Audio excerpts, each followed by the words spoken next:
Where does man come from? Why is he here? And where are we headed? The answer to these questions can be found in the Bible. Explore the Bible and the answer to these questions with us on ION TV at 6:30 on Saturday morning. I wandered in the shades of night till Jesus came to me, and with the sunlight of his love bid all my darkness flee. Sunlight, sunlight in my soul today. Sunlight, sunlight all along the way.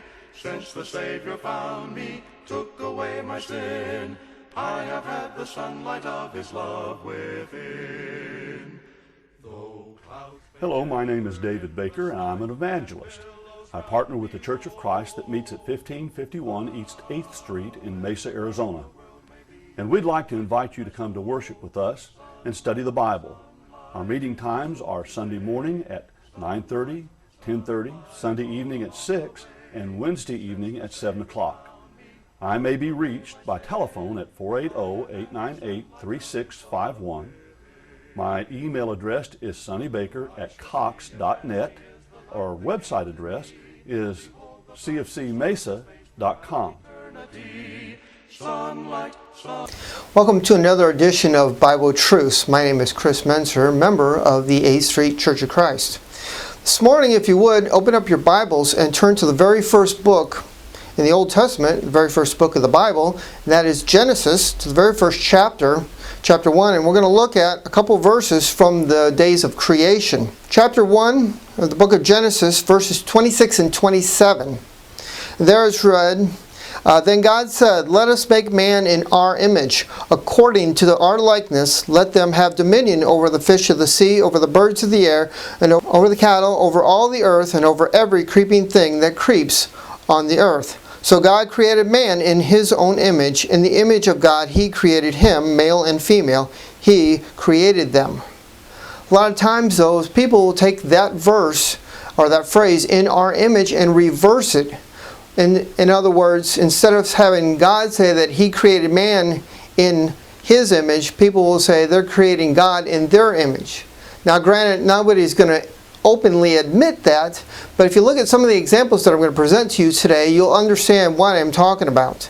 We're very good at justifying ourselves based on the things that we do and the things that we believe. Even the Apostle Paul, before he became Paul, when he was Saul of Tarsus, stated in Acts chapter 26 and verse 9 that he did things contrary to the name of Jesus because he thought that was right. In James chapter 1 and verse 26 it says, If any man thinketh himself to be religious, while he bridleth not his tongue, but deceiveth his heart, this man's religion is vain. A lot of people will do what they think is right and not according to what the scriptures say. In Proverbs chapter 16 and verse 25 it says, There is a way that seemeth right unto a man, but the end thereof are the ways of death. Another passage I want to look at, if you turn with me into Psalm number 50, we're going to look at verses 16 and 17. This is about God, the righteous judge. And it says, But to the wicked God says, What right have you to declare my statutes, or take my covenant in your mouth, seeing that you hate instruction, and cast my words behind you? When you saw a thief, you consented with him, and have become a partaker with adulterers. You give your mouth to evil, and your tongue frames deceit. That's adding verse 18 and 19 as well. But it shows that people want to do what they want to do, but according to their own words instead of according to God's words. They'll take and cast his words aside, and therefore they'll create God in their own image. Let's turn to the New Testament now, to the book of Romans in chapter 1. This is a letter that Paul wrote to the church in Rome in regards to some of the things that they had issues with. Romans chapter 1, looking at verses 21 through 23. It says, Because although they knew God, they did not glorify him as God, nor were thankful, but because futile in their thoughts and their foolish hearts were darkened. Professing to be wise, they became fools, and changed the glory of the incorruptible God into an image made like corruptible man, and birds and four-footed animals and creeping things. Let's jump down then to verse 28, adding this on. It says, And even as they did not like to retain God in their knowledge, God gave them over to a debased mind to do those things which are not fitting. So eventually, people, if they're going to continue to do what they want to do based on their own thoughts and their own beliefs, God will eventually give them up. And if you look at verses 29 through 32, we'll not read that in the interest of time, it shows the different types of people that are described in this example. And they are, of course, creating their own version of God. So that's what we're going to look at this morning, is some examples that people do in regards to that. One thing somebody might say is, my God doesn't emphasize doctrine. And of course that means that they're not going to abide by attending church or anything. And I'm sure you've heard people say, it doesn't matter what church you go to, we all worship the same God. There's so many different denominations out there, and so many different beliefs, and a lot of those beliefs contradict one another, and yet people will say, well, it doesn't really matter, we're all worshiping the same God. But if we have that many churches, shouldn't we then have that many gods?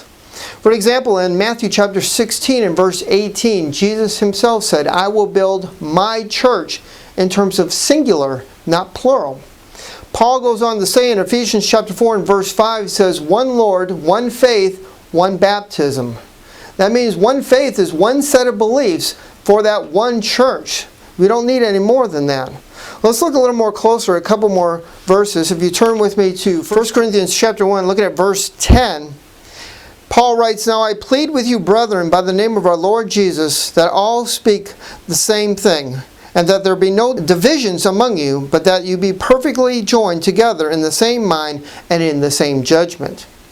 And again, in chapter 4 and verse 6 of 1 Corinthians, Paul writes, Now these things, brethren, I have figuratively transferred to myself and Apollos for your sakes, that you may learn in us not to think beyond what is written, that none of you may be puffed up on behalf of one against the other. In other words, just stick strictly to what the Scriptures tell you and not go beyond that by coming up with your own ideas or doctrines. A lot of people say, I want to worship God the way I want to. An example I had was a co-worker of mine. We were out in the garden center and she commented on how beautiful a day it was and it was all of God's plan, and she mentioned something about this is how she worshiped God. And I said, well, what about the church? What about, attending worship service? And she says, well, I've had two out-of-body experiences and talked to God personally, and He assured me that I would have a place in heaven. Then I asked her, what about John 14:6, in which Jesus said, I am the way, the truth, and the life. No one may come unto the Father except by me.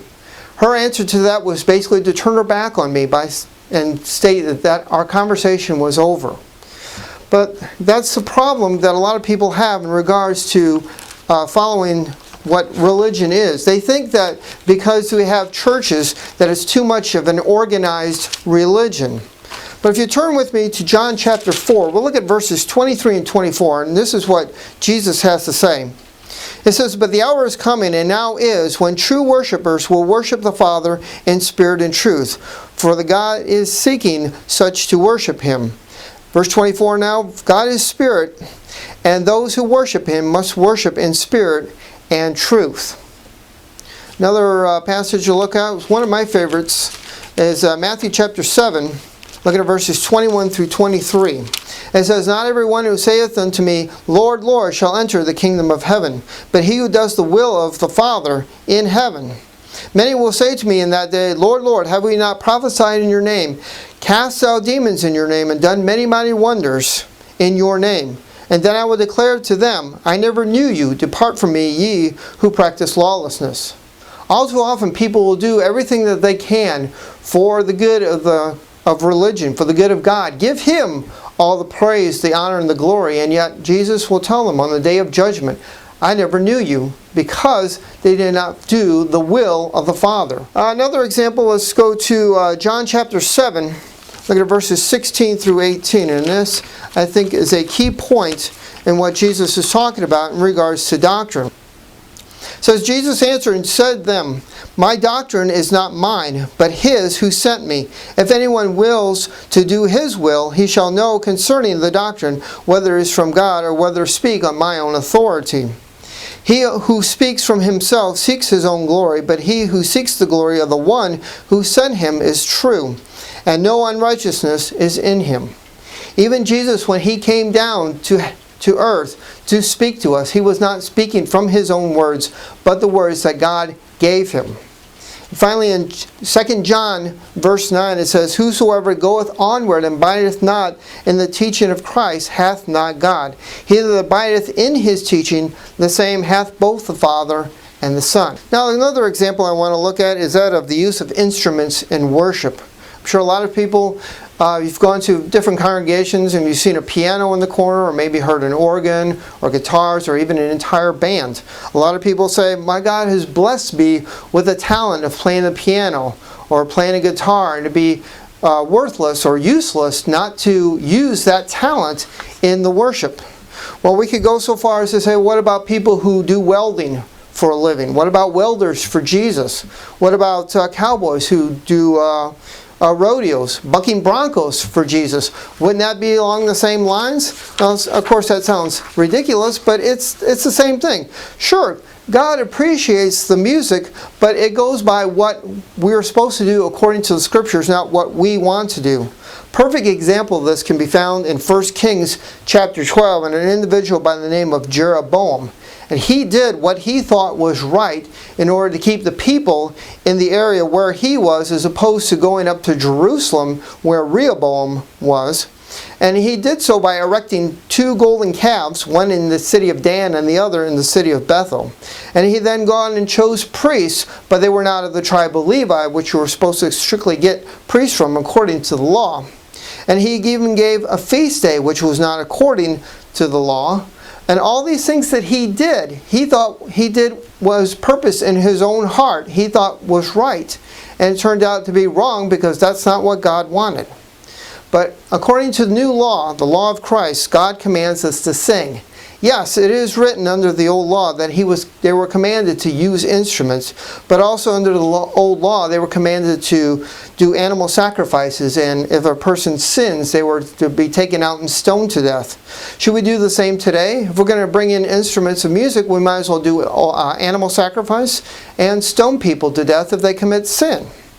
So what should we do? Well, here's 2 verses in the New Testament which gives the answers to this.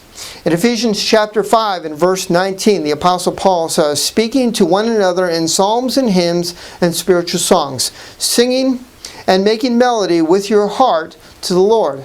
There's no mention of instruments at all. If you're singing and making melody, you use your heart to do that. That is the instrument.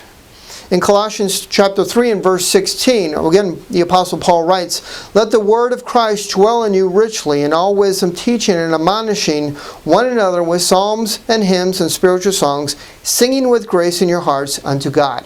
Again, no mention of instruments.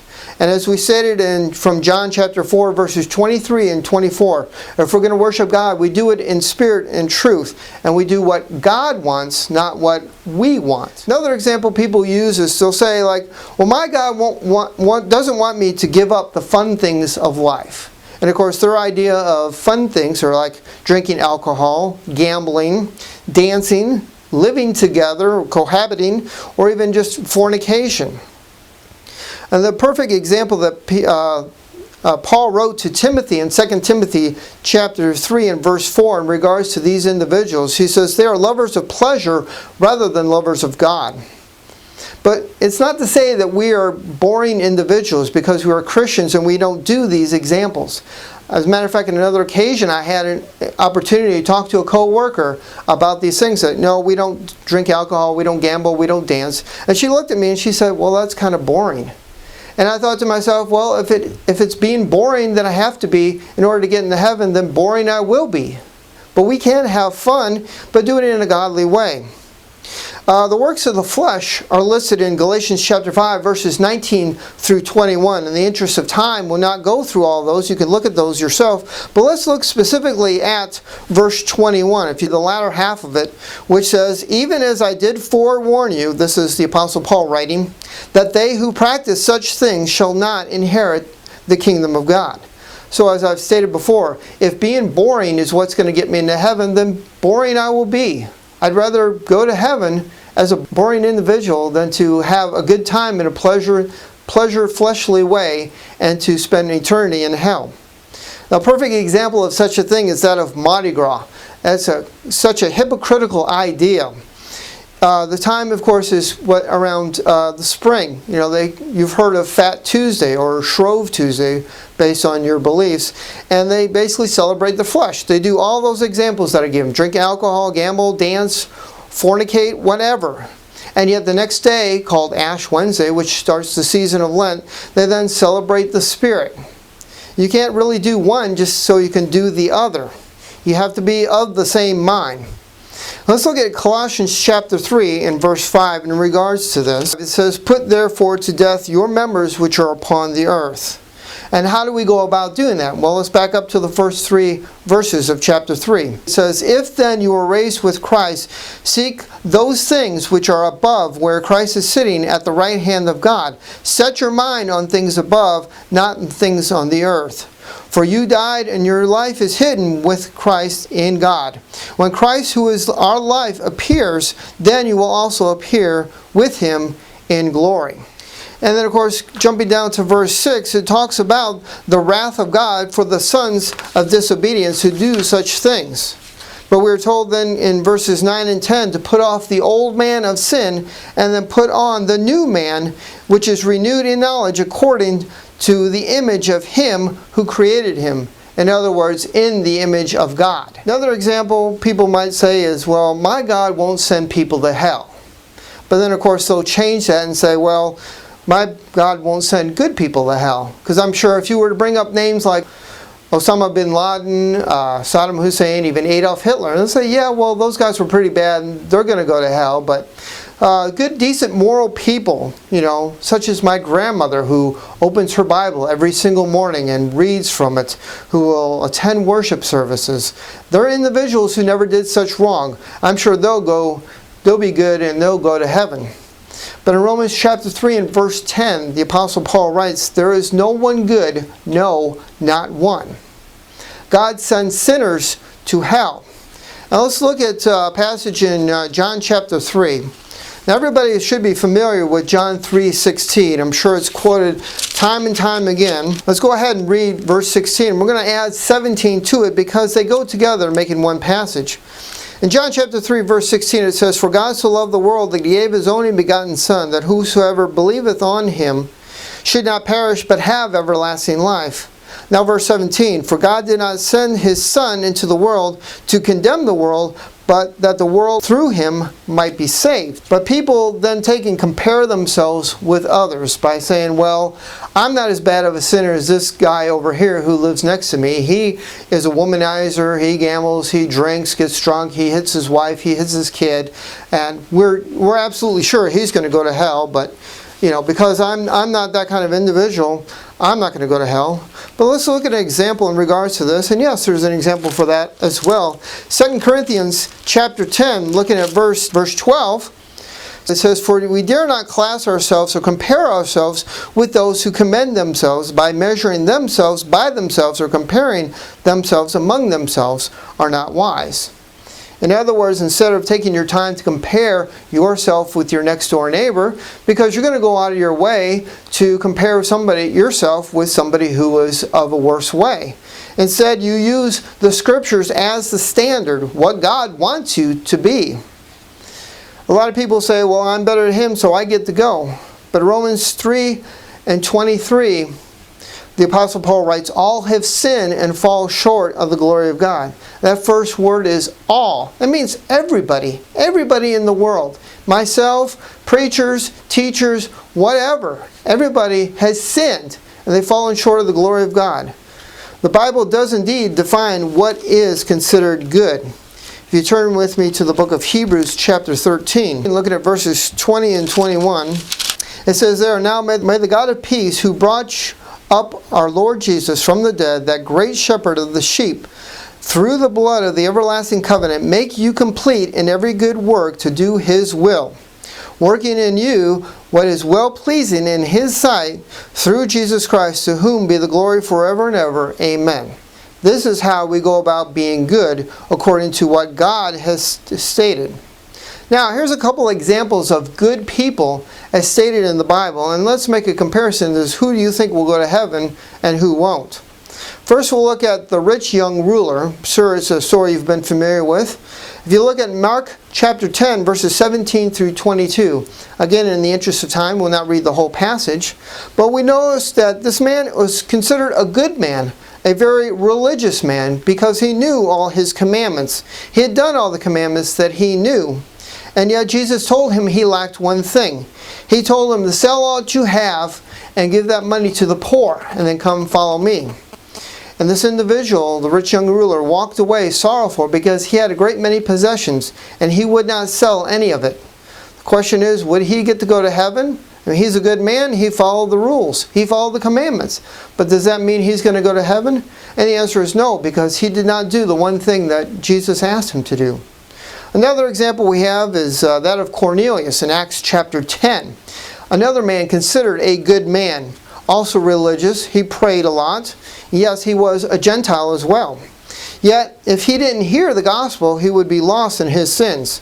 And an angel came to him one night and told him to send for Simon Peter so that he and his household might hear the gospel and be saved. And indeed, he did exactly as he was instructed. He sent for Simon Peter. He sat all of his household down with him and heard all the words that Peter gave to him, and they were all baptized. This is the first recorded Gentile baptism and first conversion of a Gentile. And it means that he and all his household who heard the words and were baptized were indeed saved. A lot of people will say, well, grace will save me in spite of my sin. Well, the Apostle Paul has something to say about this. In Romans chapter 6, verses 1 and 2, it says, what shall we say then? Shall we continue in sin that grace may abound? God forbid. We who died to sin, how shall we longer live therein? Another example in Romans chapter 5, verses 20 and 21. It says, and the law came in besides, so the trespass might abound. But where sin abounded, grace did abound more exceedingly, that as sin reigned in death, even so might grace reign through righteousness unto eternal life through Jesus Christ our Lord. It's not just enough for grace. It has grace through the Lord. In Titus chapter 2, verses 11 and 12, it says, for the grace of God hath appeared, bringing salvation to all men, instructing us to the intent, denying ungodliness and worldliness, that we should live soberly and righteously and godly in this present world. Well, that brings us down to our last point today, and that is, my God will save me without baptism. Now, I know a lot of you have heard sermons preached by those from the Church of Christ, and we constantly emphasize the need of baptism. We don't believe that you need baptism only, but it is stressed by us because everybody else doesn't believe you need to be baptized. A lot of people, again, will go back to John chapter 3 and verse 16 and talk about all you have to do to be saved is to believe that Jesus Christ is the Son of the living God. But if you look at John 3:16, let's back up a few verses from that. This talks about Moses and the brazen serpent that he fashioned when the people were bitten by the fiery serpents. In John chapter 3, let's look at verses 14 through 16. It says, and as Moses lifted up the serpent in the wilderness, even so must the Son of Man be lifted up, that whosoever believeth in him should not perish, but have eternal life. But for God so loved the world that he gave his only begotten Son, that whoever believes in him should not perish, but have everlasting life. Because Moses raised up the brazen serpent, they were told, the people were instructed to look upon this brazen serpent in order to be healed of the bite. So they had to do something in order to be saved. Asking to be saved is not enough. A lot of times you've heard people say, well, all I did was pray the sinner's prayer. Ask Jesus to come into my heart. Well, that's not enough. To simply believe in Jesus Christ is not enough. But as we stated before, we need to do something. If the children of Israel had to look upon the brazen serpent in order to be saved back in the days of Moses, we too need to do something. It's more than just belief, more than just prayer. Jesus said in Mark 16:16, he that believeth and is baptized shall be saved. Belief and baptism are necessary. In Acts chapter 2 and verse 38, Peter said, repent and be baptized every one of you in the name of Jesus Christ into the remission of your sins. So that's repentance and baptism, a pair again. So here's another example in Acts chapter 22 and verse 16 when the Apostle Paul was recounting his conversion. It says, "And now why tarriest thou? Arise and be baptized and wash away your sins, calling on his name." He had to get up and actually do something in order to be saved. And washing away your sins is done through baptism. Romans chapter 6 and verse 4, Paul talks about the fact that we are enter into Jesus' death through baptism. A lot of people say, well, that's not my God. People will say, well, my God wouldn't have me do that. I want to be saved like the thief on the cross. Well, the thief on the cross was not commanded to be baptized, but we are. After Jesus died and was buried and raised again from the dead, before he ascended into heaven, he stated in Mark 16:16, "He that believeth and is baptized shall be saved." We are saved. We could be saved any way that God had chosen, but he chosen the mode of baptism. In Acts chapter 2 and 38, "Repent ye and be baptized, every one of you, in the name of Jesus Christ, unto the remission of your sins, and you will receive the gift of the Holy Spirit." And going back to that statement in Matthew chapter 7 and verse 21, Jesus said, "Not every one who says unto me, Lord, Lord, shall enter in the kingdom of heaven, but he that doeth the will of my Father."